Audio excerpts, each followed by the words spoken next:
Hello, everybody, and welcome to the Mission Accepted podcast show. I'm so excited today, not only because we have amazing guests, Kyra, Wong, but we are in the beginning of a new part of this show.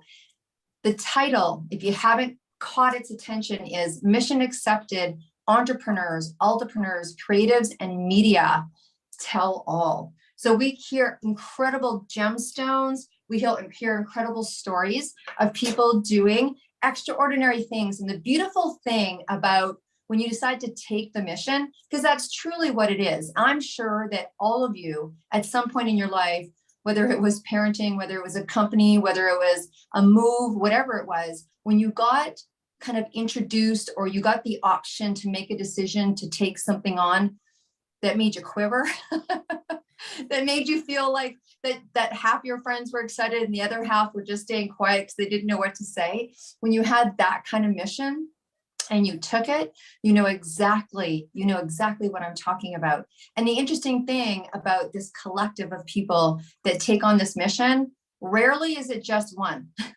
Rarely is it just one, because if you stay in, the missions keep coming and they change and they vary.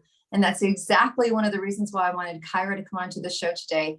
She's vast. This woman has incredible stories. And let me tell you, I'm going to be like begging for her time to come back more than just once this year. But we just finished chatting not too long ago. And she told me of something that she did in her life, AKA project, that I was very interested in, and I know so will you be. And so I don't want to go too far into it without introducing her first. So Kyra, welcome to the show. Thank you for having me. I'm happy to be here. Absolutely. So Kyra, I know that you've got lots of things that you can share, and honestly, it's an open book. This is like sitting on the couch, people. You're going to get an inside ear and scoop to us just sitting here chatting. But if you don't know Kyra, so Kyra is the VP at Manulife, Vice President at Manulife, and she has a project that you wouldn't maybe necessarily think that someone at her level in finance would all of a sudden start. I'm sure she had a few people go, what did you just say? Yep. That was a fun, as someone, I think by the time I was 17, I had collected 72 unicorns in my house. And that's maybe why I have the nickname Professional Hippie, because that's what people used to think it is. But you have a project. Please tell us all about it, and then we'll get into why you're really on the show today. Sure. I mean, it's called the Magical Unicorn Project. I created it in 2017. That was actually the year I got promoted to a VP capacity at Manulife, which is not an easy thing to do in a company that size. And I was at this place in my career where, you're kind of looking around the top, and not just, Manulife actually does a really good job at supporting women to help move them up and help them rise, but just kind of looking around in the financial space at large and seeing there's really not a lot of women at the top, or there's not a lot of minorities either, for that matter. And I thought, I can do something more to help others. I know what it took for me to get where I am today, and I can do something more to help others. And I want to do that. I want to see more diversity and inclusion at the top in leadership positions. So that was really the genesis of how the project started. And then, because I am the playful, creative person that I am, I want to go out there and do things in a very different way. Because I know when you do things in a different way, you get a different result. And I have a history of being playful, creative, imaginative, dressing up, doing all kinds of different things to engage an audience. And I just decided I was going to incorporate it into this project because it had worked so well in my career. And really, I chose the unicorn as a symbol of oneness, right? To remind everyone that we are all one, and wear a unicorn horn to assert equality and to promote unity and have a higher level of consciousness, so that we can, support each other, love each other, and be there for each other in this spirit of oneness is really essentially what it is at the core. So interesting, right? And thank you so much for explaining that, because when people see unicorn, they're like, is it because we've heard, oh, you're a unicorn, which means you're kind of opposite to that, right? Like you're one of a kind. It's not inclusive. It's like it's a standalone. Or is it a true creature? Does it have history? Was it mystical? Some people believe, some don't. And the word unicorn and the color of pink is so associated to unicorn. So thank you for explaining that, because it's actually kind of, when you think about it, when you say it that way, it is a different kind of oneness, right? It's like when you say inclusive.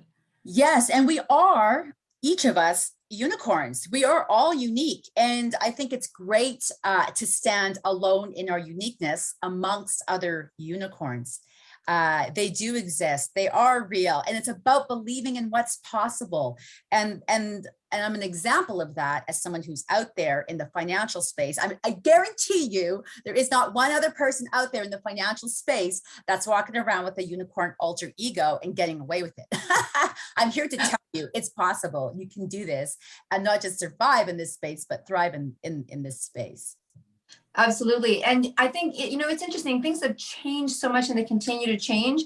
And I love that. I mean, when I say that people like yourself come onto the show and drop gemstones, that gemstone that I just heard is about how you used that in a very positive manner in your career, like being different. And there was a time, I remember when you're in school, you wanted to have the same jeans as they did. So you felt part of, you wanted to have the same jacket. I mean, I remember, Sean Cassidy silk jackets and the root beer shoes. And you're like, Mom, please, can I get them? Because you wanted to be part of. And then there's been this evolution. Obviously, people like you have been leading the forefront on that, it's okay to be different. We kind of went through this, not everybody's the same movement, to be authentic movement, to it's okay to stand out movement and be included, where people used to stand out before in school. It was like, oh, here's the cool kids, here's the smart kids, here's the jocks, here's the, alternative, they're into different music or whatever. And we've really come a long way. I think that's a gemstone people should be writing down, unless you're driving. Don't do that. Yeah, and it's human nature. Will say our brains are hardwired genetically. We're a tribal species. We want to belong, and we needed to belong in order to survive back when we were, I guess, caveman or whatever. Yeah. But I mean, so belonging still matters. But what I've learned over time is finding the right sort of tribe to belong with. And I call it, I always say, pick a unicorn tribe and hold on to that vibe. Surround yourself with other unicorns who are going to lift you up and support you in your uniqueness. You're never going to be too bold, too loud, too extra for them. They're going to embrace you. And the ones that judge you are not channeling their inner unicorn, right? They're living in their lower self. I call it the donkey self, right? Because I think of Eeyore from Winnie the Pooh. So it's a choice, right? It's a choice how we show up. And yeah, absolutely. Wow. So one of the reasons that we talked about you coming on is that so many people are now starting to find their voice. They're starting to step into their kind of power. They're part of projects, collaborating. We just had a conversation about that. I'm going to let you tell your story on how this not going to say new venture, but this experience came into your life last year. And everybody talks about how they would rather die than public speak. They would rather sit at the back of the bus, or sit at the back of the class, not be the one putting their hand up and Lord forbid, go and having to write on the chalkboard. So you clearly have overcome some of that because you're an elegant speaker. And many of us have it on our dream board or in our head, and we don't tell anybody, or on that list. We watch podcasts, we listen to podcasts, we watch TEDx speakers, we do all that. Yeah. And then there's a lot of people out there that want to be one and have that experience. And you gave me such an incredible behind the scene view of how you took yourself onto the stage of TEDx. Can you share a little bit about how you decided to go on there and go on representing this unicorn, the unicorn, right? Yeah. So, and I just, for the people who watch this, I was always the shy girl. I mean, I was the person at recess in kindergarten that would go and hide up in a tree so I wouldn't have to play with the other kids.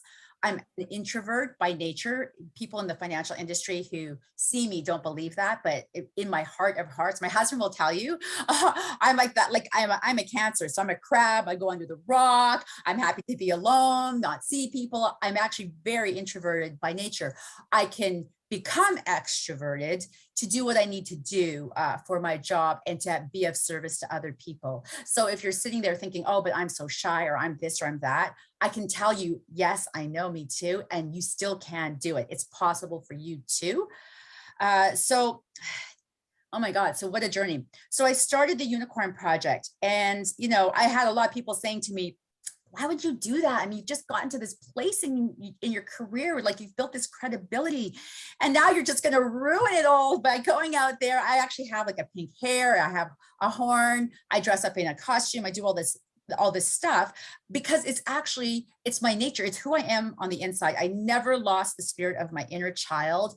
I'm very much 5 years old on the inside part of me, and very much connected to that little girl. So we do a lot of playing in my imagination. I mean, you can see my office here. Like, I do national webinars from here, and people are like, are you in a toy store? Like, no, this is like my office. Like, all my magical things that make me feel energetic and positive and happy. And I've got all this magic around me. So it makes me feel the most alive, right? It's like it would if you were 5 years old. So, okay. So I knew it was important, if I was going to do something to help others, to do it in a way that was authentic to myself, whether or not other people understood it or not. And I'm used to being misunderstood and judged, really. I really am. But staying true to myself has always been more important to me than anything else. So it doesn't mean those other things don't necessarily hurt you at times. Of course they can. But it was always more important for me just to stay true to myself. So I was just determined I was going to go out there and do it this way. And I do have a long history of, dressing up in costumes, doing national events like that to engage the audience and deliver a message to them in a way that's unusual, and that brings them in, right? Because it's like, what is this girl up to? Like, and so they tune in, because I work with mortgage brokers, and I am the insurance person. That's not necessarily what they're the most interested in. So I have to find a way to make it fun and engaging for them. So this is I have this long history of dressing up and doing these sort of theatrical presentations. And so I just incorporated it into the project. Now, I didn't have this big, grand idea I hadn't figured it all out. I just knew I was going to start, and it was going to be all about smashing through the glass ceilings, especially for women. There was 3 topics I wanted to cover, which is corporate glass ceilings, social glass ceilings, which has to do with the Me Too stuff, and then emotional glass ceilings. And emotional glass ceilings, I think, is the one I'm the most passionate about, because emotional glass ceilings are the limiting beliefs we tell ourselves, and it's what holds us down, right? And we have control over that because it's internal. That's where we have the most power to change things. So I started doing interviews and stuff in social media to address these 3 issues. Putting myself out there. Now, people don't necessarily know what you're up to because they're busy with their own little worlds and stuff. But the fascinating thing that happened was that the people who supported me most in the industry were all leaders themselves. And what I really learned is that, like, leaders go first, right? It's always in the beginning until, guess what? You make a change, and change doesn't happen without disrupting the status quo. You have to break a few eggs to make an omelet, right?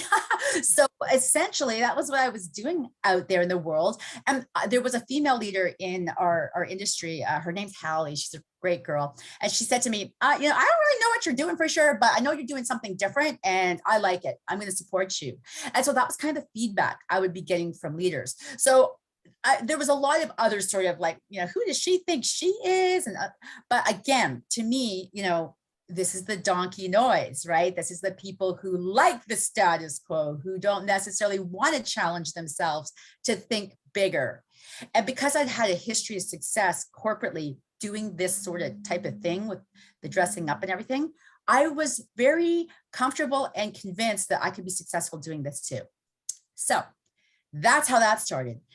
And then one day I was approached by someone. I host prior to COVID, I used to host an annual retreat somewhere international, usually Mexico, once a year with all my top performers. And this girl came up to me in security. She saw me there. She goes, Kyra, I have this book for you. And I said, what's this? She goes, you have to write a chapter in this book. You have to do this.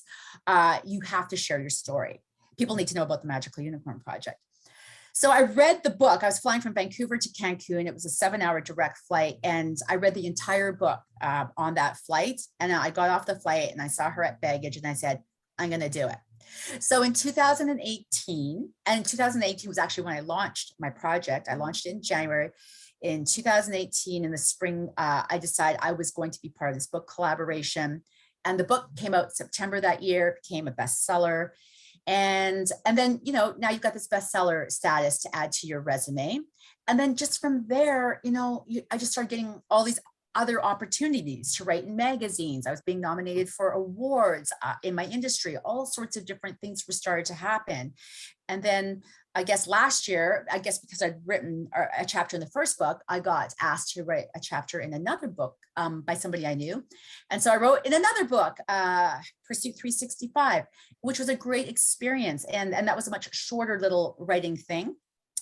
But as a result of that, someone had read my page. I was on May 16th, and someone read what I had wrote and reached out to me and just said, I just love what you wrote. I really want to meet you.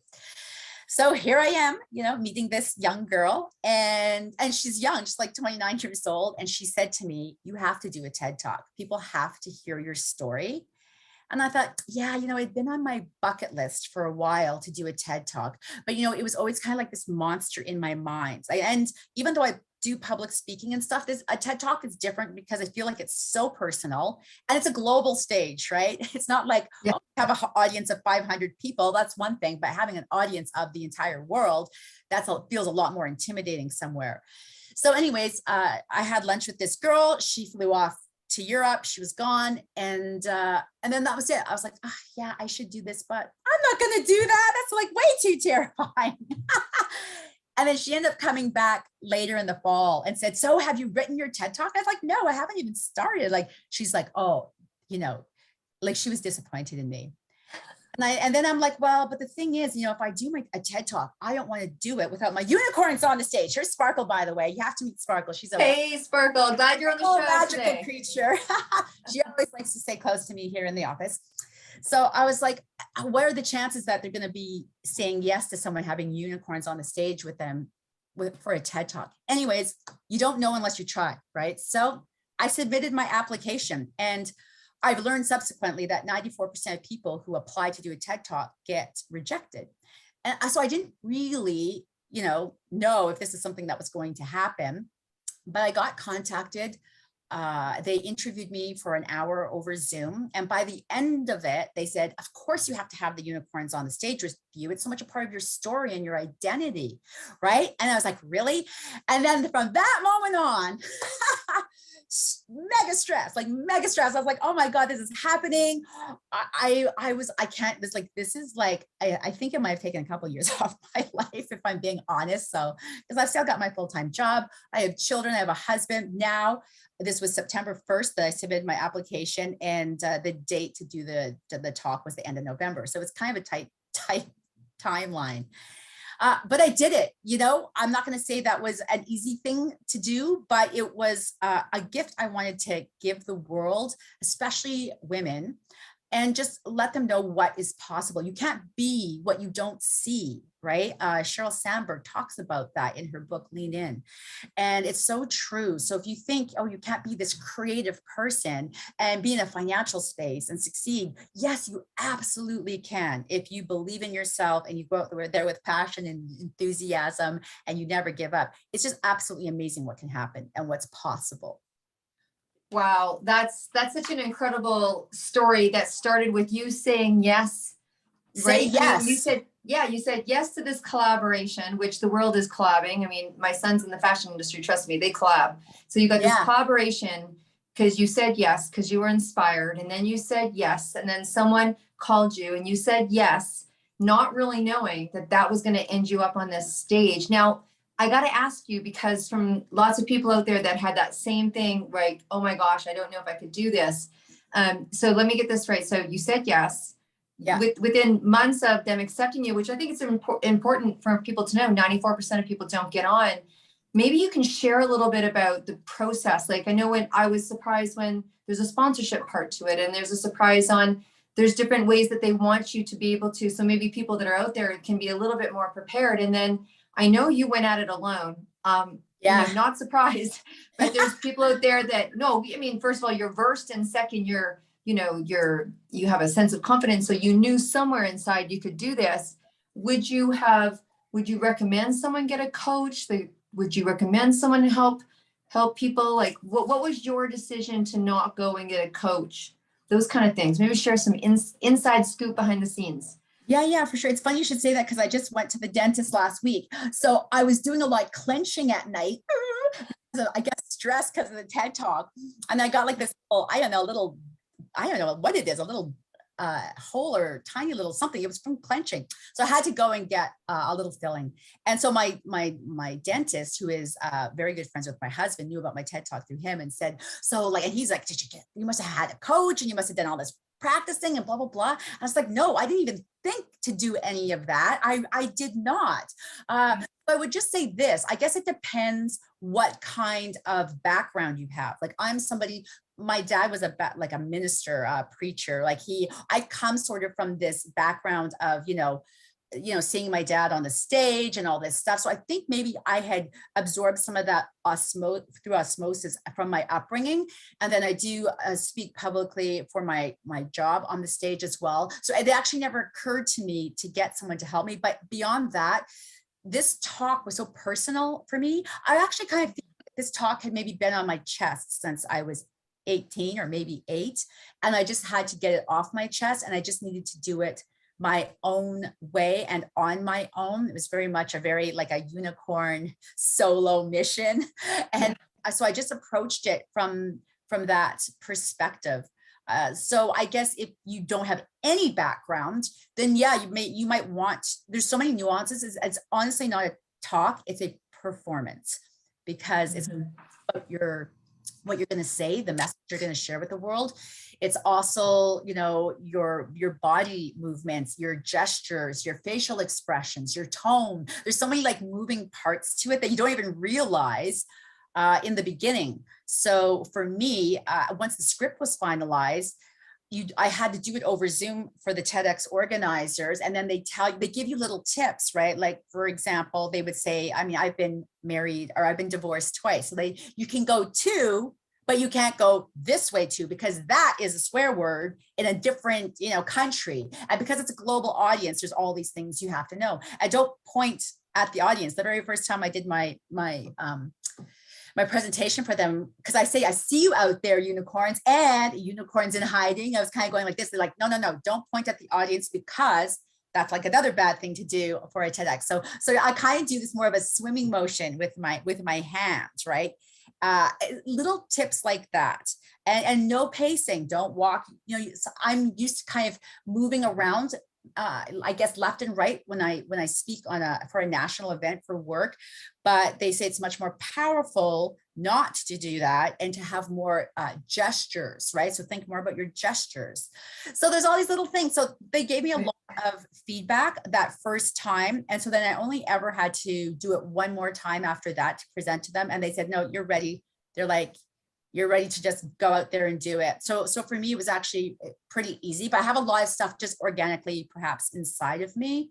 If you don't, then yeah, maybe you want to invest in a coach or something like that, because you're probably going to only do this once in your life and you want to be proud of it, right? Like for me, it's going to be extra and it's going to be excellent. And that's the way it has to be, or I don't want to do it.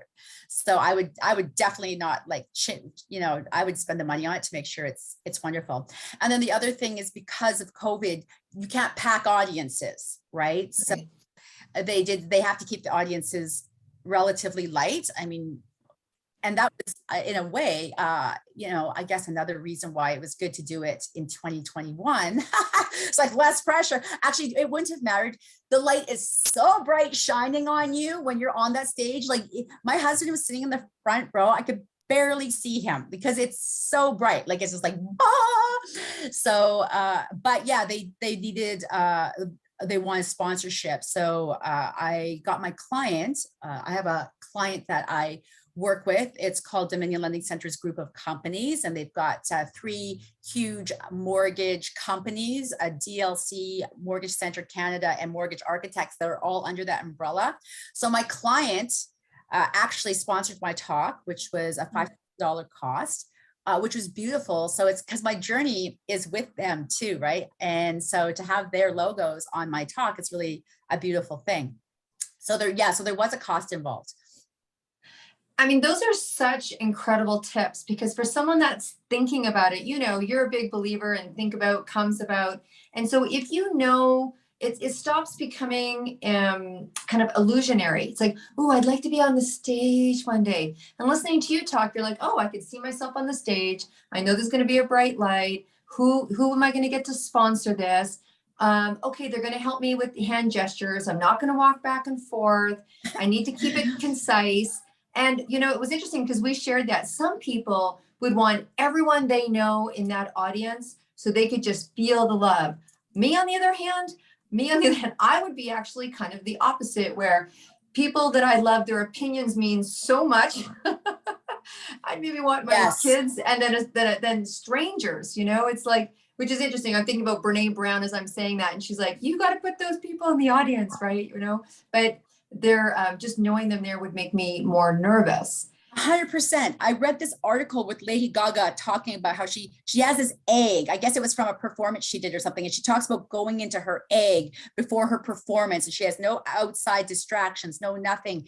And I actually felt exactly the same. I didn't want anybody I knew there. I just felt like it was going to be extra pressure. And even my script, I only shared my script, I think, with 3 people prior to, because I didn't want outside influence. They really wanted to be organically from me, because people will be like, well, maybe you should say this, or don't say that. Oh, that's really like on the edge. I just wanted it to be from me. I didn't want the outside influence. So, but having said that, the 3 people I shared it with all gave me a little nugget, which I did end up incorporating. So, I mean, but I did go through my own process, and I didn't invite, other than my husband, I invited no one. And I told them, I'm not inviting anybody, and don't be offended. Don't be hurt. This isn't personal. This is just something very personal I'm doing for me. And on that note, I think the reason why maybe 94% of people get rejected is because I think TEDx is really looking for an emotional, vulnerable, personal story. And I think a lot of people aren't maybe truly allowing themselves to be seen, right?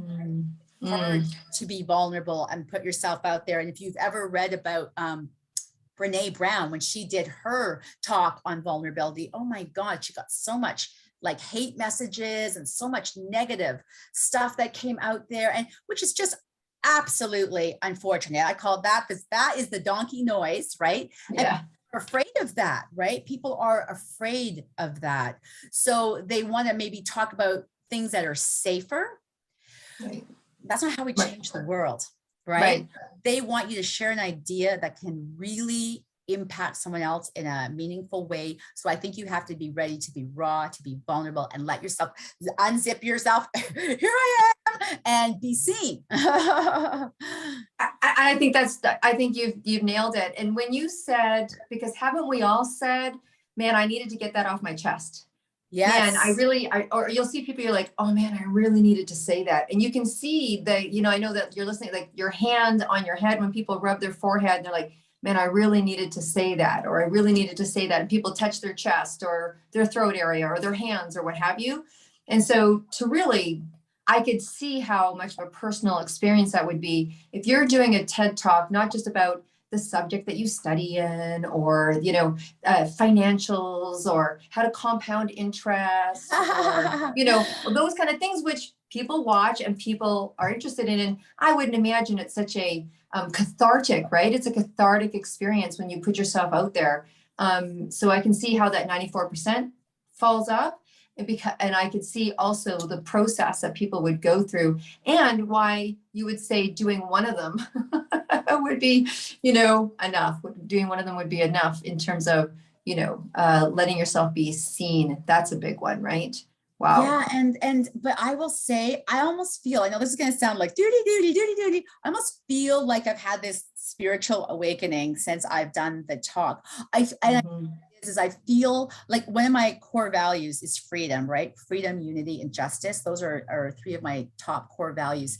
And I've always been this very free person, but I've always been extremely judged in many ways by many people by being this type of person. Like, I think free spirits, Albert Einstein has this quote about, something along the lines like mediocre minds will always try to basically destroy like someone who is a free spirit. I'm butchering that, but it's along those lines.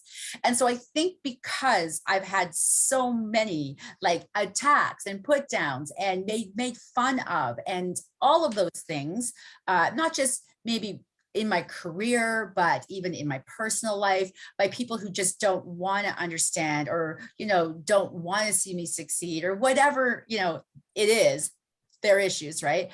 This was just a way for me to stand really strong in my truth.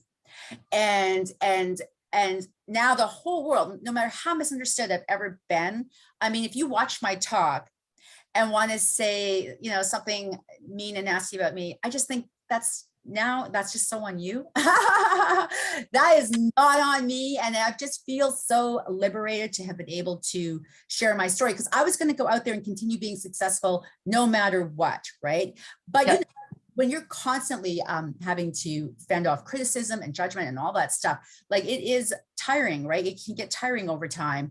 But now I feel so peaceful. It's like my story is out there, and now you can understand me if you want to, and if you don't want to, you're not for me. You're not part of my unicorn tribe, and that's totally okay. And I just put a circle around you, sprinkle you with pixie dust, and bless and release. Well, and I think, that's the part I don't think is talked enough about, because there's a process. I was writing in a magazine recently as well, and they're like, okay, so just write about something that's important to you. And I was like, if I could write about the process of what it's like to go through emotionally as someone, I'll own it, who has been known to be codependent, who cared about what people thought, whose people's impression made impression upon me. And that was just, whether it's generational or culturally or whatever, I cared about what people think. And that has a healthy and then an unhealthy side to it. And so it's difficult, or I will own for myself, transparent, going through the levels of success and what people see, right? They say, oh, you used to live here, you live here, you wear this, you wear that, whatever it is that they perceive, you are moving through levels of success, which triggers in them whatever reaction it triggers in them, like you said before. And then they kind of come at you, and then having to be okay in yourself enough. And you might be fragile. This might be a new place of success for you, or this might be new. And then having to bless and release, or bless and understand, right? And and then still stay contained at a time where Brene Brown, she talked about having to lie on the couch and watch TV all day. There's people that have eaten buckets of ice cream because they had, a friend say something, and you're like, I didn't think that it would be you. I thought it would be them. I didn't think it would be so close to home. How have you survived that? Let's get real. It hurts sometimes. Sometimes it doesn't. Sometimes you can blanket it and go, well, okay, because you've got enough good stuff here. But what are some of the survival skills of getting successful have you been able to utilize? One of the things you have to, and it will oftentimes be people who are closer to you, right? Those are sometimes the people who will feel less threatened. And I think sometimes too, the more you succeed, the more others can feel less than, right? I had a high school friend reach out to me, and she just said, be gentle with those around you if they're hating on you, because you're a tough act to follow, is what she said. And so, if I think it's really important to look at it with compassion. And take my ego out of it. I don't need to have an ego in this. I am doing what I'm doing. I'm doing this for me and to be of service to others. Like, I'm on a mission, Deborah. And the mission, is to be of service to others and help empower others, and especially women, so they know what is possible, right? So that's the mission. That's the most important thing. I'm just a vehicle for which to do this, right? So if the arrows come, if whatever that is that come, really, it's just people, in their own pain. and probably not living up to their own potential as well, right? So they see you out there being free and being successful and doing all these things, and they can internalize that, like, I'm not good enough, I'm not worthy. Comparison is the thief of joy, as they say. So I understand, and it doesn't mean it doesn't hurt at times. Sure, I'm human.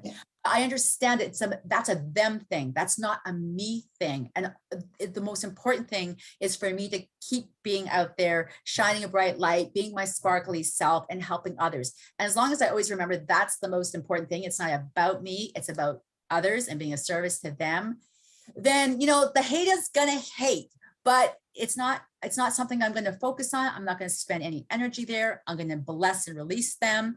And you know, eventually, who knows? People always have the capacity to change. I always hope that people will, at some point, you know, get out of that lower self, start to channel their inner unicorn and vibrate up here. It's a totally different life up here. And everybody has the opportunity and can make the choice to channel their inner unicorn.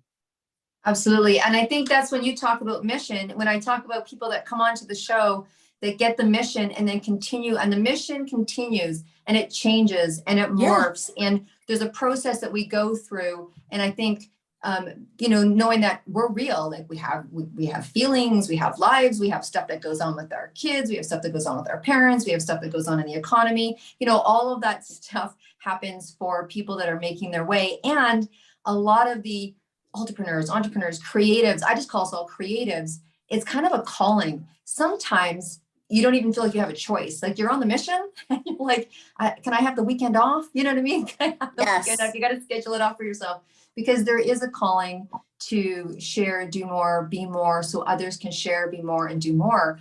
I think the generations that are coming up, like this Gen Z generation and everything else, they're just so primed to be able to take things from leaders like you. I was listening to Simon Sinek this morning talking about leaders, how it's one of the, you know, it's one of the hardest jobs, because when something great happens, you give the accolades to those below you. And when something wrong happens, you take on all the responsibility. He goes, it's not unusual that people don't want to be leaders. It's not that sexy. You know, it's really not that sexy. Yes. But anyways, in wrapping up, because you've been such an icon unicorn. There's got to be a t-shirt here somewhere, something like that. I want to kind of finish off with a couple things. Is, you know, we do things because we're meant to do things. The mission's there. We know we have a calling. What's been one of the coolest things that's happened? What's one of the surprises, or the just one of, you know, something like, wow, I didn't see that coming. Something really that you'd like to share about? I would say, you know, I would just say that go bold. I mean, people are afraid to go bold.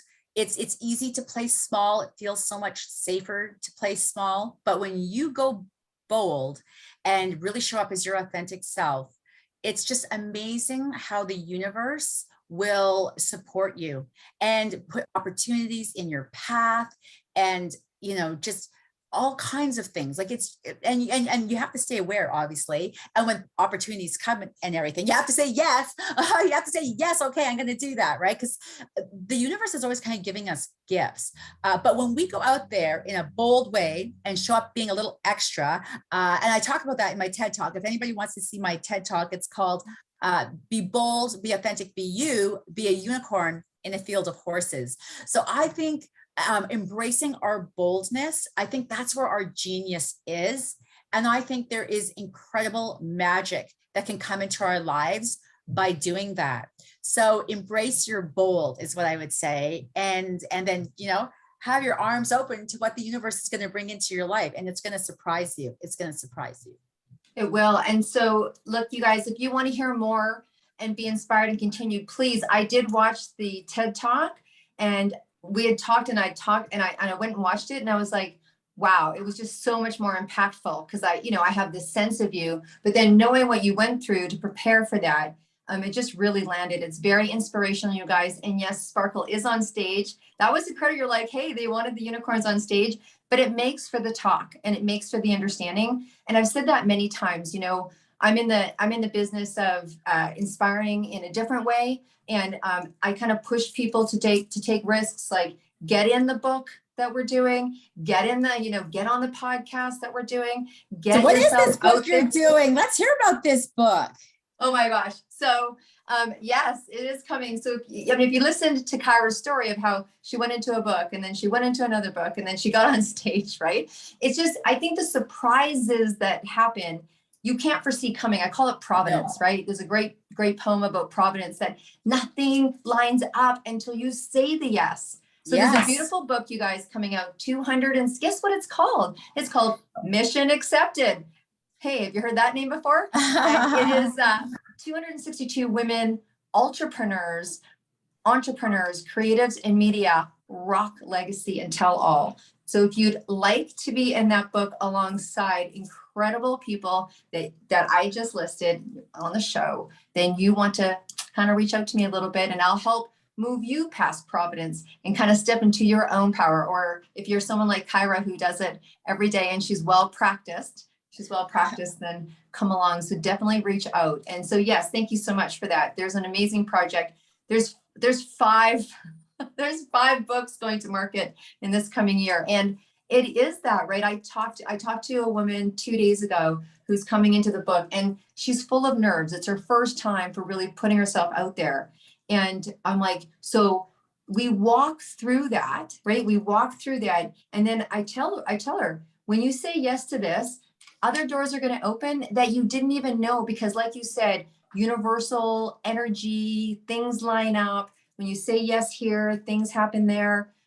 It's magic. It's just what is. You can describe it or not describe it. You can describe it in atoms and energy, and Joe Dispenza has lots of books on it. And so does everyone. When you hear all of the master motivators, right, on stage, and the ones that we listen to, you will hear them say the word energy. You just will, because that's what happens. Or you'll hear vibe, who's your vibe? Good vibe. You'll hear it. So look, I know that you have to run off. You have a full day, and I'm so glad to have been able to grab a little bit of your time. Thank you for sharing. It's such an important piece to put the TED Talk and how you got there, and how you made your way, and how you live your life, and how you handle that. As someone who's had some adversity, I know, not just in the world of being a unicorn, and you talk about that. And I love that part about the emotional aspect of it. I love that kind of emotional piece that we carry with us, which can be a barrier to our success. So thank you so much for being with us today. And anyone out there that's watching or listening, if you feel like you have a spot and something to say, and you want to get yourself on Mission Accepted, I would love to hear from you. And for the rest of you, thank you so much. We will see you again next week. Hey, bye. Thanks, Deborah. Thanks, Kyra. A sparkly day full of pixie dust. Absolutely. Fantastic. Okay. Bye. All right.